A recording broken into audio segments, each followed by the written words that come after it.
What's going on, my fellow A-plussers? It is I, your host, Adam Perez, back once again as we're set to go ahead and tackle The Mandalorian Season 3, Episode 2 for our spoiler review and discussion, guys.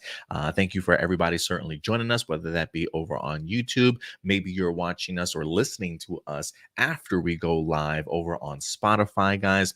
Thank you very much for certainly joining us for yet another review as we bring in another brand new episode here as we continue to hopefully enjoy Mandalorian Season 3. I thought this episode was just as enjoyable as the first. There is just an aspect of adventure that I have really dug out of these first sort of two episodes. The idea of exploring a Mandalore that really has not been visited sort of in years and really get the opportunity to kind of parse through what is sort of myth and sort of what is truth as of right now in regards to what the situation on Mandalore is truly like. And so I thought they've done a fantastic job so far building us up over the past couple seasons, really, to kind of get us to this point of having not only Din Djarin visit Mandalore, but an unexpected visit by Bo-Katan also to Mandalore in here. And I thought it really highlighted a ton of fantastic things, not only about the Mandalorian lore, but also getting an opportunity to learn a little bit more about Bo-Katan and really, I think, her perception of Din Djarin sort of going forward. So really enjoyed this week's episode. I thought the intensity was there, the suspense. I thought they did a really good job in that sense. It didn't feel like a horror movie or anything like that, but definitely some shots in here definitely made you feel the intensity and the suspense of certainly what was going on in these particular scenes as we got ourselves some brand new creatures introduced to us also. The Alamites, I thought they were a pretty cool design, learning about maybe them coming from the wastelands of Mandalore now that this particular planet was kind of abandoned. And it really makes you wonder what other creatures are out there. So again, I thought we had some really cool creature designs and some big reveals towards the end of this particular episode. But overall, a really enjoyable one to say the least, and a couple of characters for us to definitely go ahead and talk about in here. So let me go ahead and just kick this off, man, with talking a little bit about Bo-Katan as we see Grogu having to go ahead and get Bo-Katan's help in this particular episode as Mando finds himself in a little bit of a trap here. Who else we got in here? Marcelino. We'll say I don't think this was a bad episode, but there's not a lot to about. I kind of wish that the first two episodes were condensed into one. No, I mean, I definitely get your opinion, and that's certainly your opinion, Marcelino. I'm glad that you didn't think it was a bad episode, but for what it's worth, there are certain episodes I kind of just appreciate seeing Mando and Grogu sort of on an adventure. I do think it definitely gives the episode some time to breathe, some time to focus on just those two as a character, and I think we got some really great stuff between Bo-Katan and Mando here in this particular episode.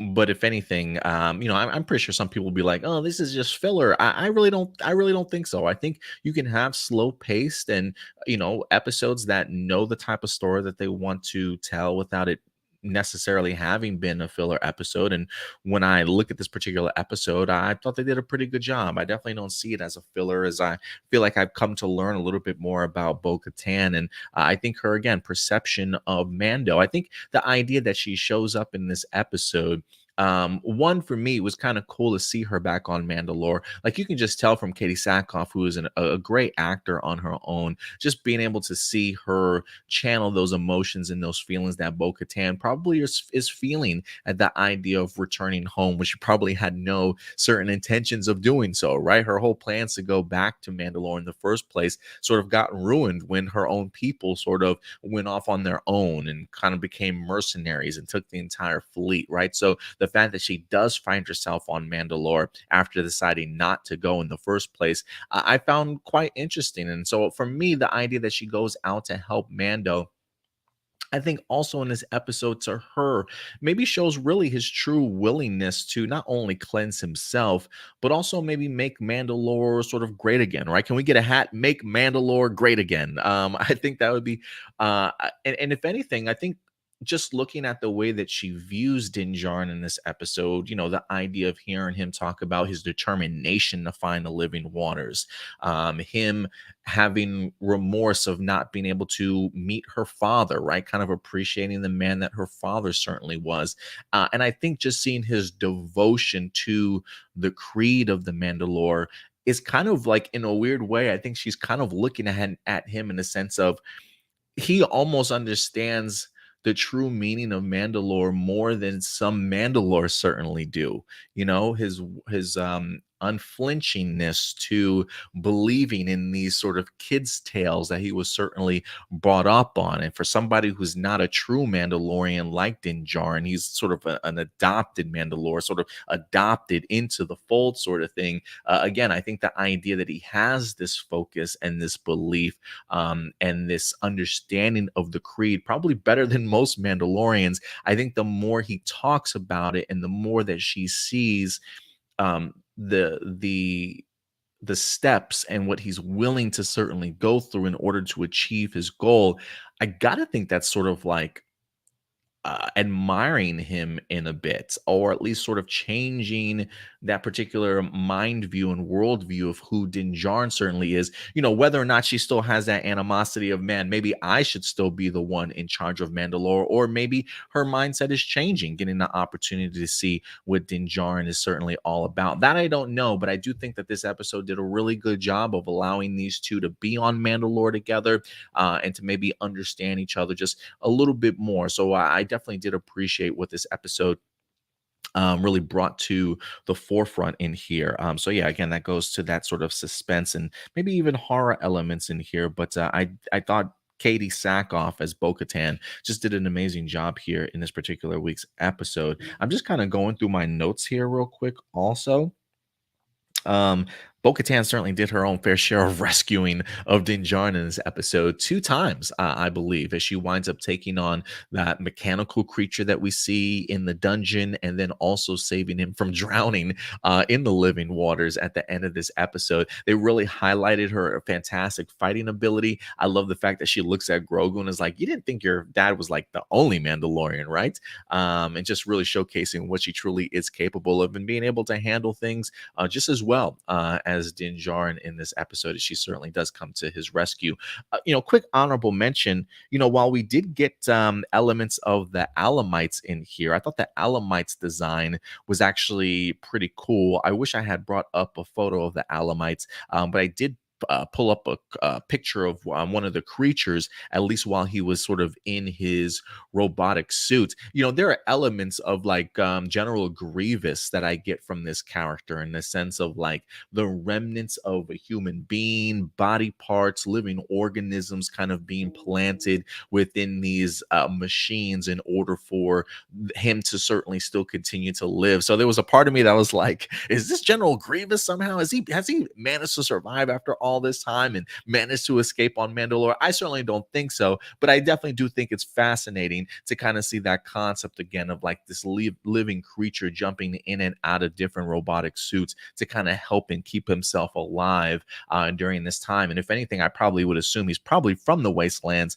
very similar to that of what the Alamites were in here also. But Bo-Katan on Mandalore, I thought was really cool to kind of see her revisit this, and then also be the one to kind of discover that the Mythosaur, which certainly was just legend and myth for a lot of people, are very much alive. This idea of, I think she refers to it as Mandalorian the Great, kind of reminds me of like Alexander the Great, like him being known and famous for the idea of killing the Mythosaur, which is why it is in fact sort of their emblem, their signa, if you will, of Mandalorians in general. So to kind of see Bo-Katan and Din Djarin not only make it to the living waters, but also discover that there is certainly a lot more underneath that, I thought was pretty cool.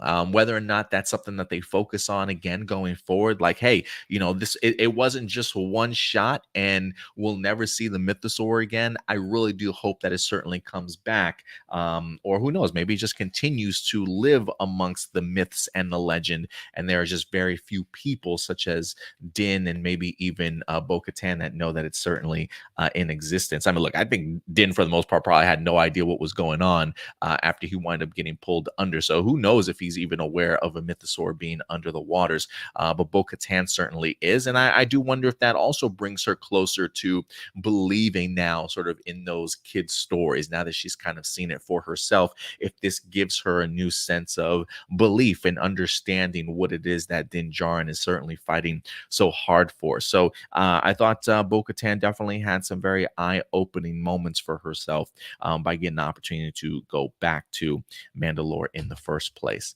Outside of that, Mando was pretty good in this episode. I mean, look, he got himself captured twice, or at least in trouble twice. If anything, I almost feel like this episode was very much carried by Bo-Katan and Grogu. Grogu seems to be hitting puberty maybe at like just the right time. I don't know if it's just me or anybody else, or if this was a character design for his practical effects when it comes to Grogu. It almost looks like Homeboy's growing a mustache. Is anybody else noticing that? Almost like he's got some little hairs maybe growing just above his lip as he gets a little bit older. He's definitely feeling like he's starting to talk a little bit more whenever he's interacting with people, whether that be interacting with the Astromech, whether that be talking to Din Djarin, or even Bo-Katan herself. It definitely feels as though he's doing his best to try and communicate. And who knows, maybe we actually get like first words from him by the end of this particular season. But yeah, when for some particular reason, this episode in general made me ask the question, is Grogu in his puberty stage right now? Like, I know he's like technically 50 years old, but he's still certainly a baby. This species clearly ages significantly different. So who knows when a creature like this certainly hits puberty. But maybe I'm tripping, but I swear this kid is growing a mustache quicker than I ever did, for sure. But yeah, guys, definitely go ahead and let me know. But it was kind of cool to be able to see Grogu in this episode show his worth a little bit, or show what he's certainly learned. Definitely frightened, to say the least, with everything that's going on with all these big creatures and frightening creatures around him. But certainly doing his part to not only escape from Mandalore, protect himself, but also go ahead and get help from Bo-Katan in here. So I thought it was really cool to be able to see what Grogu is certainly capable of. And, I kind of dig seeing him go around on his little pod. And, even when he jumps out of his pod, seeing how he, just how much he truly is capable of doing at this particular point in time. Maybe not fully strong in the Force, because it did seem as though he was having some difficulty trying to rescue Mando. But when it comes to the idea of him literally one-on-one with somebody, or at least one of the Alamites in here, we definitely see him certainly doing his part. Couple quick honorable mentions, if I can. Everyone's favorite mechanic is back, as we get the opportunity to see him visit Tatooine once again. I can never remember the name of this mechanic, but the female comedian that plays her, I always get a chuckle whenever she's on screen. I personally don't find her annoying whatsoever, but I definitely had a good little laugh when we wind up getting back to Tatooine here and getting the opportunity to see her really trying to con somebody that she's trying to help. That the idea of the gentleman trying to get his pod racer fixed, or just his car fixed, if you will. Her trying to swindle him a little bit, asking for more money than she certainly needs, and really finding out that she's the one that set things up, in the sense of hiring the Jawas to sort of strip this man's car of its parts, hold them hostage so that he necessarily comes to her asking for help. And once he's clearing out of the way, just bringing the parts back in with the Jawas and having them kind of put this man's piece together, just as con man as it certainly comes. But I kind of appreciated the swindling in this episode, along with the idea of like, hey, we may not be able to find you an IG-11 memory circuit, but I got the next best thing, which is like the furthest from the next best thing.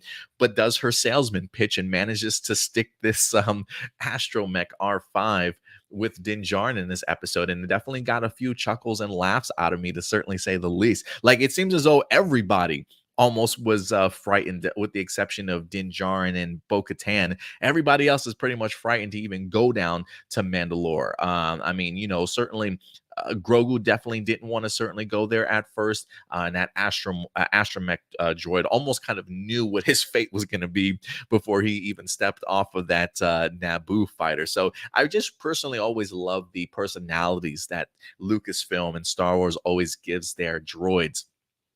She references this R5 astromech droid as somebody that worked alongside the rebellion, that has like literally seen his fair share of battles before. I'm not too familiar if we've seen this R5 astromech droid from someplace before. I don't know why, like when I think of it, I go all the way back to like A New Hope, when Luke and Owen are trying to find astromech, or trying to find droids, and we just see like this astromech droid that comes up to them and then like explodes. And for some reason, when I think of that droid, I think of this R5 astromech, but I'm sure it's not the same one. I'm just trying to figure out if we've seen this particular astromech droid anywhere else in maybe the trilogy before. Maybe he was a co-pilot for another fighter in the, what, I don't know, in the Battle of Andor, for all I know. But if you guys know where this R5 astromech droid comes from, please go ahead and certainly let me know. Marcelino says Peli Moto is the ultimate con artist. Yeah, I'm assuming that's her name, perhaps. And you also say that IG-11 plot line from last episode proved to be pointless because now Din Djarin has his B4 to do his job for him. Yeah, if anything, it did make me chuckle. I'm like, well, I guess the IG-11 idea is sort of out of the picture now, right? Like the Jawas are just like, nope, can't find that part, Grandpa. It's such an old part that don't really necessarily make anymore, and yet we get stuck with this R5 astromech droid certainly instead. So it does make me wonder, is IG-11 just not even going to pop back up in this particular season? Was it just literally for eye candy in episode 1, or will there be some sort of miraculous return at the end of the season for IG-11 to pop back up and certainly help out the rest of the crew here by the end of the season? We'll definitely have to see, Marcelino. But when I did see him get stuck with the astromech droid, I'm like, oh well, I guess he's going to be able to get done what he needs done anyway without IG-11. But IG-11 probably could have come a long way in helping him out in this particular episode when he certainly needed it the most. But look, I'm assuming now that he's had the opportunity to walk into the living waters, nearly die by the living waters. I would assume, if anything, maybe Bo-Katan would certainly come with him back to the Armorer in order to sort of reclaim his name as a Mandalorian, since he certainly did what he was definitely destined to do. And it is one of those things too. It's like, hey, I thought this was going to be your main mission for the entirety of the season, but now that we've accomplished this within the first 2 episodes, I'm thinking to myself, now I really don't know the trajectory of where Din Djarin and Grogu are certainly going to go to next, unless this is now going to sort of turn into like a political drama of power in regards to like who's worthy of carrying the dark saber and being a true Mandalore, in order to go ahead and bring sort of this world back to what it's what it certainly potentially used to be. And I think, again, that's one of the things that I enjoyed about Bo-Katan in here, is to kind of see just the emotional side of her revisiting her life and talking about it in the sense of, it wasn't very long ago when this city and place was gorgeous. Now sort of look at it, right? Her talking a little bit about her father and the idea of her being sort of like that perfect princess, or that princess that her dad could always certainly be very much proud of. There is certainly a very emotional and deep connection for Bo-Katan when it comes to Mandalore and seeing the ruins that it certainly is in. And with her, again, now noticing the Mythosaur, seeing what Din Djarin is certainly capable of in regards to where his faith has certainly taken him so far when it comes to the Creed. I do wonder if there is going to be more tension build up between those two, or if we're going to have ourselves a really clear picture as to where we go from here for the rest of season 3. But I am really looking forward to it for sure. Keita says Pelly got down with them Jawas. I mean, you might be right. She's like, hey, call them back over here before they get too loose in the cantina. Yeah, they might be her drinking buddies for all we know. You know what I'm saying? So yeah, you might be onto something there, Keita. Let's see here. Just going through the rest of my honorable mentions. Boonta Eve. I thought that was pretty cool that the mechanic brought that up. Pod racing, anybody? Definitely getting ready for that celebration over there on Tatooine. I thought that was pretty neat for them to go ahead and name drop that as well. Some great action in this episode. Also, Din Djarin using the dark saber, still getting the opportunity to see the weight of it, right? Not fully understanding how to properly use the dark saber. He definitely struggled against the Alamites in here due to the weight of the dark saber. But again, great action. But when you do see the dark saber in Bo-Katan's hand, the smoothness, the lightness of it all, I just thought it was a really cool combo that she had the sword and that like for some reason I always want to call like a vibro shield, but she had that force field shield to certainly help her out in her own Captain America way. So I thought that was actually pretty neat. But yeah, overall, visually, I thought it was pretty stunning. I love the design of Mandalore, getting the opportunity to see that, technically it is certainly breathable. Keita says Bo-Katan seems to be more worthy of the dark saber. Based off of how she certainly handled it, absolutely. The fact that she's also true sort of bloodline when it comes to being a true Mandalore. But I think also it's the idea too, and I think that's what makes this episode for me fascinating, is the idea that she gets to speak with Din Djarin a little bit more in here and really see his devotion to the Creed. A creed that probably other Mandalorians don't necessarily take as seriously as Din Djarin does. And he's not even full-fledged Mandalore, right? He's sort of like an adopted Mandalorian. So I am curious if Bo-Katan views what Din Djarin is doing in a pretty fascinating way. And I wonder if she's becoming either more accepting of Din carrying that dark saber, or if she's seen something within him now that makes her now sort of want to be in charge again, now that she's seen Mandalore for herself and the condition that it's certainly in. So I do think that Katie Sackhoff as Bo-Katan is going to have a huge role to certainly play in this season going forward. And I'm really curious to see what side, if any, she's really going to land on at the end of the day here. But great stuff overall, man. Great stuff overall. I think everybody showed their worth. Bo-Katan and Grogu certainly came through for Din Djarin in this episode. And I wish I could say more for Din Djarin in this episode, but yeah, homeboy was really like, I don't want to say worthless in this episode, but everybody certainly had to help him out at the end of the day. But always love getting an opportunity to see Din Djarin along with Grogu sharing those sort of cockpit moments and having sort of that father-son time, get an opportunity to see him, teach him a little bit more about the the galaxy and how to certainly navigate it. Before we know it, I mean, Grogu will be managing his own ship at some particular point in time. But I am kind of curious what those little creatures in the tunnel were, because they had wings also.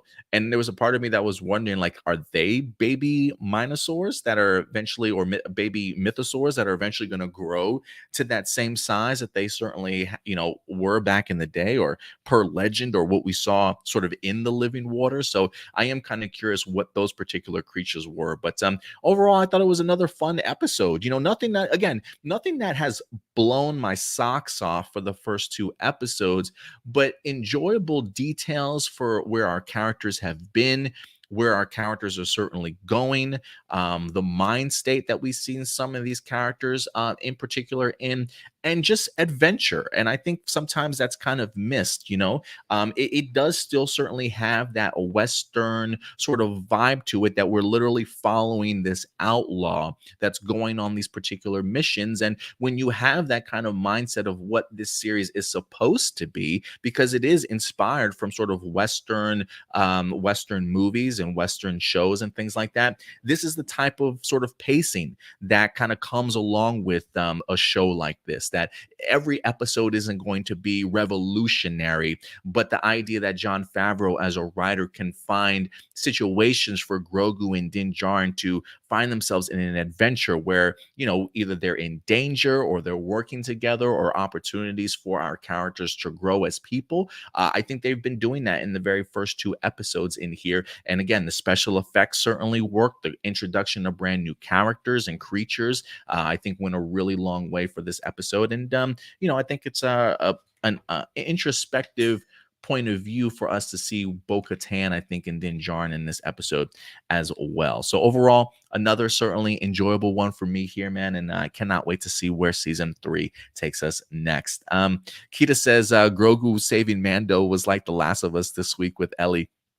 saving Joel. Yeah, absolutely. Yeah, I was waiting for Mando to like pick up Grogu and be like, baby boy, my baby boy. But yeah, it's a lot of similarities, to certainly say the least.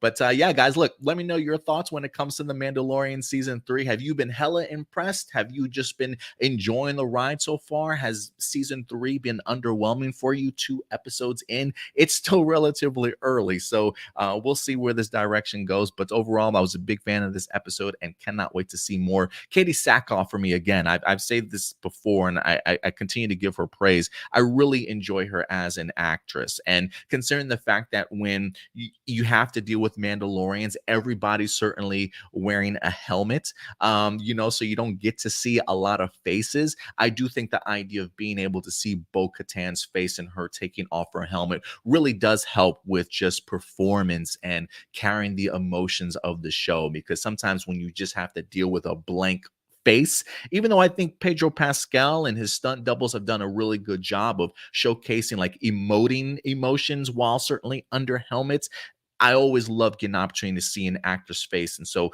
Katie Sackhoff for here really does carry it for me. Kita says a score out of 10, maybe a 7, maybe a 7.5. Enjoyable, passable. There's certain things I really enjoyed about it, but I'm not over the moon about it. You know what I mean? So again, I definitely enjoyed the episode, and I don't think 7.5 is bad. And if I said 5, then yeah, maybe that's kind of like on the brink of like, I don't really think I like this episode. But Kita says I'll give it an 8. Yeah, I probably would stick with my 7.5 because I did enjoy it. I thought the suspense really went a long way in helping it. There's something really cool about Bo-Katan noticing the danger while she's in the cave and not saying anything, but then like slowly pushing Grogu sort of out of the way. It's little things like that that really added to kind of the intensity of this episode, and being able to explore the undergrounds of Mandalore was pretty cool. So the idea that we're certainly getting the opportunity to see it in live action and not just animation as we have for all these years, I think is really special to Star Wars and just the Mandalorian lore in general. So I don't blame you for that 8 whatsoever, Kita. But I'll definitely probably give it a 7.5 as of right now. But yeah, definitely not very far off from you whatsoever. But guys, I want to know your thoughts. If you had to grade this episode, what did you guys think? And let me know your thoughts. At the end of the day, these are just simply my A+ opinions. I always want to know yours. So let me know your thoughts down below. And if anything, guys, we'll certainly be back next Thursday for you guys live at 1 p.m. Central Time to give you guys our thoughts and review for episode number 3. So until then, guys, do me a big favor as always. Take care of yourselves, take care of each other, and keep it A+. This is the way. Bye.